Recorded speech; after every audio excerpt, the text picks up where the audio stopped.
Welcome guys to a very different kind of video. So in this video it's a time lapse of me drawing Deku for My Academia, and yeah, without further ado, let's get started. So yeah, I've liked drawing for a long time now, although I didn't really get too serious about it until about a year and a half ago, and that's when I really got serious. I just picked up a sketchbook from just some random one that someone gave me like a long time ago, and just took out the 2 pages of two random drawings I did and just started there. And yeah, after that I drew a lot of Deku for My Academia. I tried to replicate the manga style as much as possible, and I've definitely made a lot of progress. And yeah, I think just drawing one thing a lot really helps you just refine your skills of drawing that thing, and then also really helps you learn how to draw a bunch of other things. I do draw other things besides him, but that's just the main thing I draw. And then also really quickly, I'm gonna, well, maybe not quick, but I'm gonna go over the stuff that I use. So you can see that pencil. I don't know what brand it is, but it's a nice pencil. I've gone through 3 pencils. The first one was some random one from Target that lived a long time.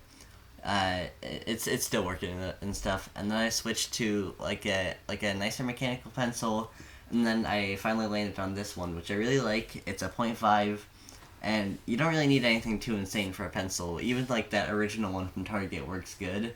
It's mainly just figure out a hardness and thickness of lead that you like. I actually don't know what hardness of lead I use. I should probably figure that out. But I like a .5, and yeah, it's just a good pencil. And for line art, I have used a couple different things. Right now I use felt tip pens. I use a 0.1, which is it's just a good thickness. You can get thin lines. If you want a little thicker, you can go over a few times.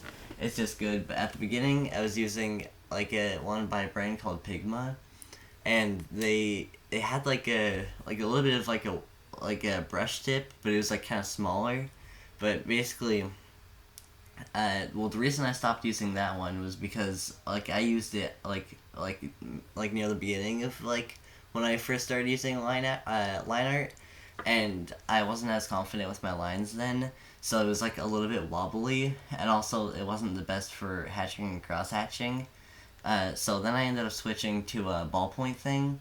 No, not ballpoint thing, a ballpoint pen. I know what it is, but and that definitely is a lot better for getting started. All the two things that weren't my favorite about ballpoints are that one, they're a little bit wobbly, which isn't too much of an issue, but when compared to other things, they're a tiny bit wobbly. And then also the other thing that wasn't my favorite is how much they get clogged up, which was definitely a big thing. And now I use a felt tip, like I said, 0.1, and I've just liked those for a while. For the eraser, you don't really need anything too special. Just, God forbid, don't use the ones that smudge stuff. They're just the worst.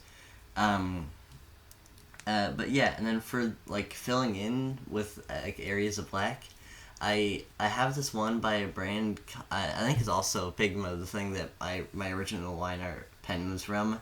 And it's a double-sided thing. On one end, it has a thinner thing, which is just a tiny bit thicker than what I use for my line art. And then on the other side, there's one side that's a little bit thicker than a Sharpie for filling in that area. So I just use the thinner one to go around my lines, and then the thicker one to go over that. So it's it just doesn't mess it up too much. Although I have experimented with the Copic, the N series, which is basically just flat shades of gray, and I use the N10, which is just basically flat really dark black, which I've been liking. I like the Copics for markers, and I use an N4, which is a darker gray, and N0, which is a lighter gray that complements the white, and the gray the N4 complements the black a bit. You can use it for just showing that thing's a darker color or just shadowing. It works good. Let's see, what was I going to say? Oh yeah, but I originally used one, I think it was the zeros, and you'd think that the zeros would be just the flat gray, but they actually had like a slate like tint of blue, and it was barely noticeable, but it definitely did have it. And when you compare the ones like my drawings with it to the ones without it, you can definitely tell. So I just prefer the flat grays. But yeah, that's just like oh yeah, also one other thing I use a thing, it's like it's made by a company called Jelly Roll, and it's like these pens that have like a white gel in them, and basically you can like go over black pretty good with them. Sometimes you have to get them going a little bit to get them to work because it is a ballpoint. But I really like them. Like, you can go over like black really good. You don't need to do multiple coats. It's just like nice, and I like it. It works for little things. You can fix stuff, add more white. But yeah, and you can see here it's like the one that I use. They're just the basic like felt tip pens that everybody use, and I originally I thought, no, I'm not gonna use those, but at Hobby Lobby, at least the one near my house, you can get them for 99 cents, which is great. I like that. And then here's the grays and the double-sided Pigma that I used to fill in the black that I was talking about. But yeah, so you can see what I mean a little bit. Well, my thumb's covering it up, I guess. But I'm like filling in the edges, and then I use the thicker side to like really fill in the area, and like yeah. And one of the things, well, I'll now talk about like a few things that are like I think help your drawings a lot. Definitely lighting. Find where your light source is coming from, and then just like realize where the shadows would be around that. Now I think I don't know, like think of it less like a 2D drawing and more like a 3D object, which is a little bit difficult.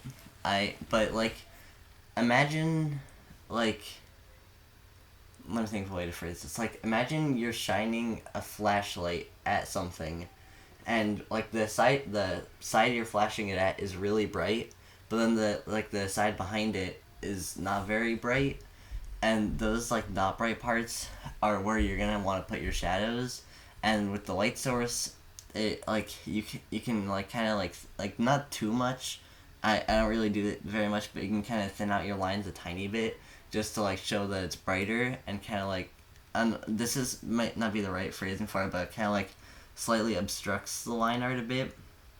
But yeah, and you can see here I'm going in with the gray, and I right here I'm using it just to like show like the dark color of his suit, so I'm using it less of shading. But it still can definitely be used for it. Or you can see on the hair, like his hair is like a dark green, so I'm using like the darker gray for it. And then soon after I do this, you'll see the light gray, where I'll talk about how I use that. See, filling in the area. And also for these, I'd recommend never draw on the back of your paper, and also be careful because these do tend to bleed through the page a little bit. So I'd recommend just be careful with them. But here's the lighter gray. And you can see a little bit that it like complements the white and just adds an extra shade, which I think is definitely helpful. Like, I don't know, just to add like a little bit of extra dimension to it. But yeah, that'll be it for today's video. I hope you guys enjoyed, and goodbye. Bon appetit.